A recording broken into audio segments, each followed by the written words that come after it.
ఈరోజు ఉలవచారు చేస్తున్నాము. అంటే ఉలవలు మామూలుగా నైట్ నానబెట్టి ఒక 3 అవర్స్ ఉడకబెట్టానమ్మా స్టవ్ మీద. ఎందుకంటే సిమ్లో పెట్టి ఉడకబెట్టాలా. ఇక దాని నుంచి వచ్చిన చారు ఉలవచారు. దీంట్లో కొంచెం చింతపండు రసం కలిపాను. ఆల్రెడీ నేను ఉడికించేటప్పుడే ఉప్పు వేసి ఉడికించాను అనమాట. అది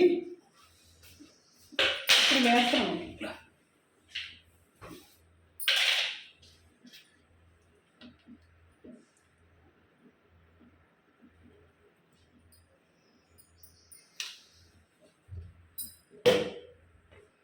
అంటే ఒక 1/2 స్పూన్ ఎక్కువ, కొంచెం క్వాంటిటీ ఉంది కదా.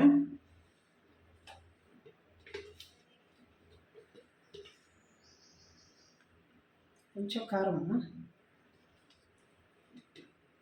అంటే అదే ఒక 1/2 స్పూన్.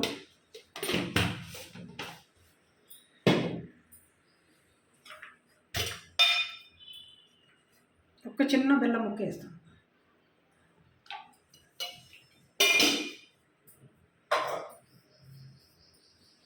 అంటే దీనిది ఉలవచారమ్మా, దాని కాంబినేషన్ ఇక ముద్దపప్పు చేస్తున్నాను.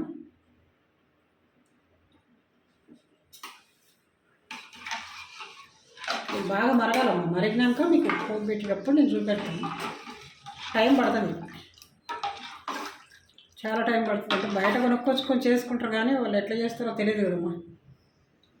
ఎందుకంటే వాళ్ళు కడగవచ్చు, కడగకపోవచ్చు. మేము తెచ్చుకోము అసలు బయట నుంచి. ఎప్పుడైనా తినాలనుకుంటే మేము ఇంట్లోనే చేసుకుంటాం. అది ఇడ్లీలోకి అన్నింటిలోకి బాగానే ఉంటామమ్మా. ఇంకా ఎగ్స్ వేస్తే బాయిల్డ్ ఎగ్స్ బాగుండు, కానీ వాళ్ళ సాటర్డే కదా మేము తినము. అంటే దాంట్లో బాయిల్డ్ ఎగ్స్ ఘాట్లు పెట్టి మొత్తం పులుసు అంతా అయ్యాక వేస్తారమ్మా. ఘాట్లు పెట్టి పులుసు అంతా అయినాక వేసి అప్పుడు మళ్ళీ పోపు పెడతారు అన్నట్టు. దీంట్లో సాల్ట్ వేసిన నిన్ననే, అది లోపల ఉడకబెట్టేటప్పుడు వేసినాను. బాగుంటుంది, ఒకసారి చూడండి ట్రై చేసి. ఇక అన్ని వెజ్జే పెడతానమ్మా, నాన్ వెజ్ ఏం పెట్టను. ఎందుకంటే మేము కూడా కొంచెం మానేయాలని చూస్తున్నాం నాన్ వెజ్. ఎవరైనా అడిగితే చేస్తాను, లేకపోతే లేదు. తెచ్చుకుంటే ఎప్పుడైనా ఫిష్, రొయ్యలు మాత్రమే పెడతాం. చికెన్ అవి ఇవి అన్నీ కొన్ని రోజులు ఆపేద్దాం అనుకుంటున్నాం.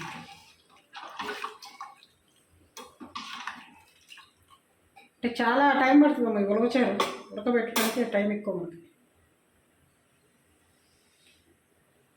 ఇంకా మీకు పోపు పెట్టినాక చూపెడతాం. మరగటానికి టైం పడుతుంది, అది మరిగినాక చూపెడతాం.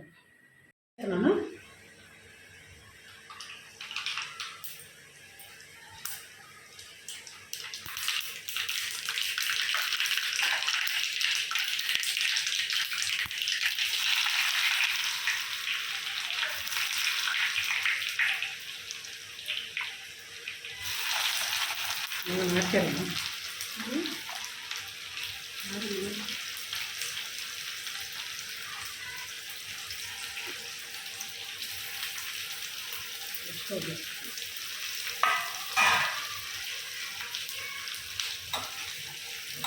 అంటే పోపు కొంచెం ఎక్కువ ఉంటేనే బాగుంటుందమ్మా. దీంట్లో కొత్తిమీర వేయను నేను, ఎందుకంటే అది ఫ్లేవర్ డిఫరెంట్ అయిపోతుంది. ఉలవచారు ఫ్లేవర్ బాగుంది.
ఇలా బ్రౌన్ కలరే రావాలమ్మా. మంచి కలర్ వస్తే టేస్ట్ బాగుంటుంది పోపు అనేది, పచ్చి పచ్చిగా ఉండదు.